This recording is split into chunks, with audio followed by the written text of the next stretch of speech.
Sortez vos cahiers, c'est la très bonne leçon. Confiture, gelée ou marmelade, vous les connaissez, ce sont les grands classiques du petit déjeuner. Pour réaliser les trois, il n'y a qu'une seule règle. Il faut 55 g de sucre pour 100 g de produits terminés. Mais dès qu'il s'agit de les distinguer, vous avez tendance à confondre les confiottes.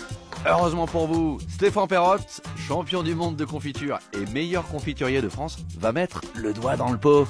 Stéphane, quelle est la différence entre confiture, gelée et marmelade? Alors c'est assez simple, à la base c'est la même chose, d'accord? On part du fruit, on prend du sucre et généralement un agent acide qui est du citron. La confiture c'est le fruit entier, tout simplement, qui est coupé, mélangé avec du sucre et cuit. C'est cuisson qui dure à peu près une vingtaine de minutes. La gelée c'est la même chose, on prend les fruits et on extrait le jus.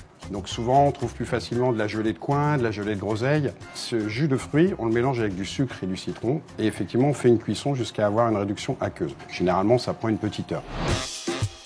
Et la dernière, effectivement la marmelade, est plus souvent réservée aux agrumes. Donc là on prend les agrumes, on en épluche une partie, on garde une partie avec la peau pour l'amertume et on fait une cuisson qui est un petit peu plus longue effectivement, qui va durer pareil à peu près 30 à 45 minutes. Vous avez compris les amis, la confiture c'est le fruit, la gelée c'est le jus et la marmelade ce sont les agrumes. Pas besoin de tourner autour du pot, non ?